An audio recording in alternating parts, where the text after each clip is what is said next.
Ipinatutupad ng Department of Education ang Academic Recovery and Accessible Learning Program upang matugunan ang learning gaps. Dito binibigyan ng libreng tutorial support ang mga estudyanteng nahihirapan sa pagbabasa, matematika at siyensya. Kumusta kaya ang implementasyon nito sa Cordillera? Yan ang tinutukan ni Richard Dave Abrehal. Isang buwan na mula nang ilunsad ang Academic Recovery and Accessible Learning o ARAL program sa Cordillera. Ibinahagi ni DepEd Baguio Curriculum Implementation Division Chief Juliet Sanad na ang ARAL program ay para sa mga mag-aaral na nahihirapang makasabay sa academic curriculum. We have this assessment that we are conducting, PhilErie, and we have the Carla.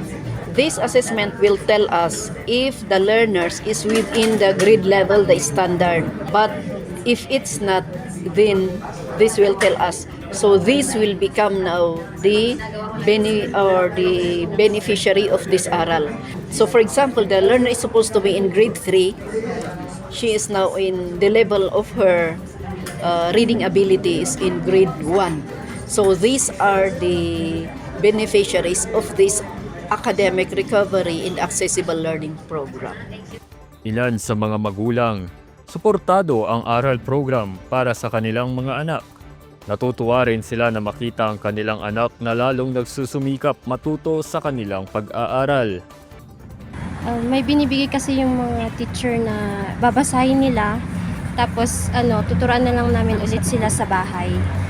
Para kasi encourage din na hindi lang yun nasa book yung binabasa.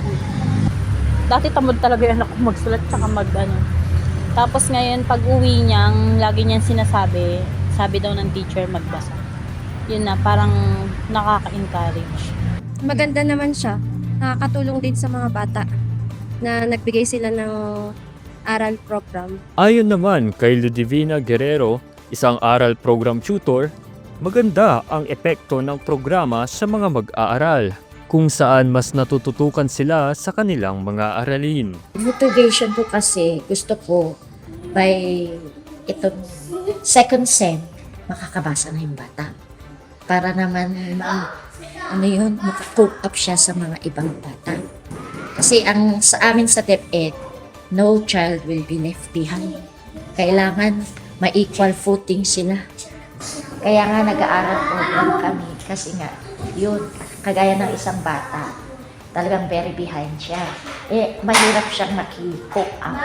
Kaya yun ang tutok natin. Ang ARAL program ay isinasagawa tuwing pagkatapos ng klase ng mga bata. Nakadepende sa bata kung anong aspeto siya tututukan, batay sa mga asignaturang kailangan pa niyang pagbutihin. Richard Abrehal para sa PIA News, Cordillera.